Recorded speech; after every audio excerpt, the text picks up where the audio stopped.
गई सबके पास ग्रुप में? आ गई? भेज दी? किसने भेजी थी पास्ट एडजस्टमेंट की? आपने? ठीक है, सभी लोग फोन में देख सकते हैं, जिनके पास शीट है वो अपनी शीट सामने रख के देख लेंगे। देखिए गाइस, तो अब हम लोग डिस्कस करने जा रहे हैं पास्ट एडजस्टमेंट्स को। ध्यान से सुनेंगे, बी एक्टिव। पास्ट एडजस्टमेंट और एडजस्टमेंट इन क्लोज्ड अकाउंट, पहले थोड़ा सा 2-4 बातें इसके बारे में जान लेते हैं, नया टॉपिक है एकदम, ठीक है। Sometimes after the account of the partnership sometimes after the accounts of partnership firms have been closed after the financial year, it is discovered that there have been some error or omissions in the account of earlier years. जब हम अपना final account बना चुके होते हैं, उसके बाद वाले ईयर में हमें पिछले कुछ वर्षों में कुछ गलतियां या कोई ओमिशन हो गया होता है, कोई एरर हो गया होता है, या कोई ओमिशन माने कुछ चीज भूल गए होते हैं, तो कभी कभी हमें ये चीज पता चलती है, ठीक है।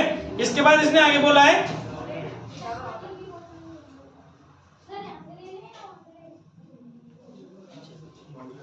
For example interest on capital.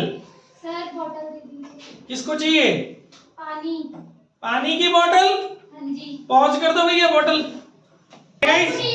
Good evening, don't disturb. आगे लिखा है for example interest on capital और ड्रॉइंग्स। इंटरेस्ट ऑन कैपिटल और drawings, be focused. Interest on capital और ड्रॉइंग्स इज ओमिटेड। जैसे हमसे आईओसी लगाना, मतलब हम आईओसी प्रोवाइड करना भूल गए, या आईओडी चार्ज करना भूल गए, अलाउड और चार्ज एट हायर और लोअर रेट, या फिर हमने इनको प्रोवाइड किए या चार्ज किए वो ज्यादा या कम रेट पर कर दिए, जो हमारी डीड में थी उस रेट पे ना करके गलती से किसी और रेट पर इनका कैलकुलेशन कर दिया है हमने, ठीक है। प्रॉफिट और losses are distributed among the partner in a wrong ratio. जो पीएनएल हमें डिस्ट्रीब्यूट करने थे हमारे, वो हमने गलत रेशियो में डिस्ट्रीब्यूट कर दिए।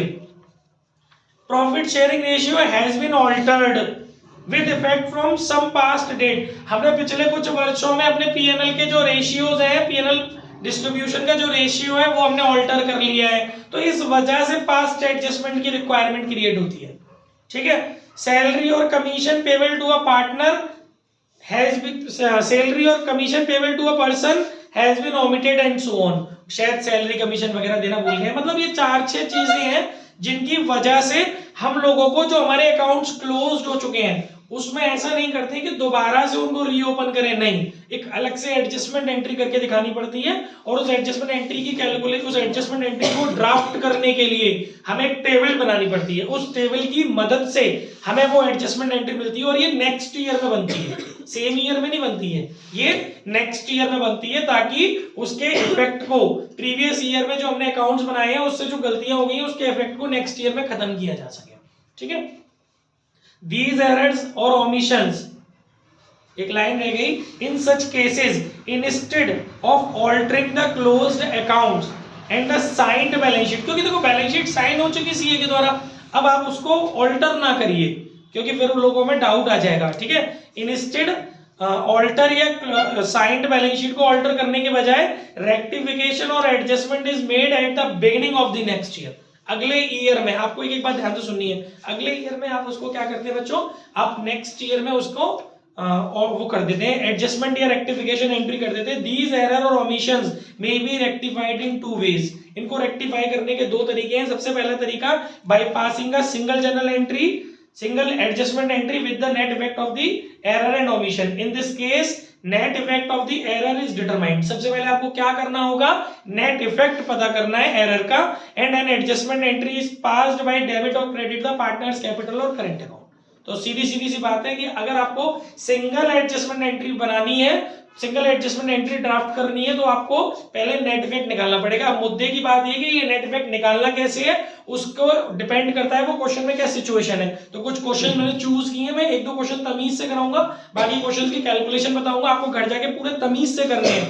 मेरी शीट के क्वेश्चंस कुछ और आपको मिल जाएंगे, वो भी आपको करने होंगे, ठीक है। और सॉल्यूशंस का पीडीएफ है ही, आप उसमें से देख सकते हो। अदरवाइज आप लोग इन 3-4 से रिक्वेस्ट कर सकते हो कल आपको ये सॉल्यूशंस, क्योंकि करने तो इनको भी है। तो जैसे ये लोग करेंगे, अगर आप में से कोई भी बच्चा रिक्वेस्ट करेगा ग्रुप में कि प्लीज सॉल्यूशन हमें दे दीजिए, तो ये बच्चे भी सॉल्यूशन उसमें फोटो खींच के फटाफट से भेज देंगे, जो उन्होंने अभी नई कॉपी पे मेंटेन की है, ताकि आप लोग वहां से भी कर सकते हो, ठीक है। अब फटाफट से आप लोग आ जाइए क्वेश्चन नंबर 66 पर शीट में जो है। एक थोड़ा इजी से कराएंगे पहले, ताकि आपको एक पैटर्न पता चल जाए, जो बच्चे नए हैं और जो पुराने बच्चे जो भूल गए हैं कि नॉर्मली इसका पैटर्न था क्या। देखिए गाइस, अभी हम कौन सा टॉपिक पढ़ेंगे, जब केवल एक सिंगल एडजस्टमेंट एंट्री पास की जा रही है। मेरी बात समझ में आ रही है ना? हम लोग क्या करने की कोशिश कर रहे हैं, उस सिंगल एडजस्टमेंट एंट्री को ड्राफ्ट करने के लिए नेट इफेक्ट निकालने की कोशिश कर रहे हैं। और नेट इफेक्ट कैसे निकालेंगे, एक एडजस्टमेंट टेबल बनाएंगे, उसकी मदद से हम लोग नेट इफेक्ट निकालेंगे। ओके, क्वेश्चन क्या है, the net profit of the firm for the year ended 31 March 2021 was 30,000। Firm का जो प्रॉफिट है वो 30,000 है, which has been duly distributed among its 3 partners A, B, C in their agreed proportion of 3:1:1। इनकी firm को profit हुआ है जिसको इन तीनों ने अपने प्री डिटरमाइंड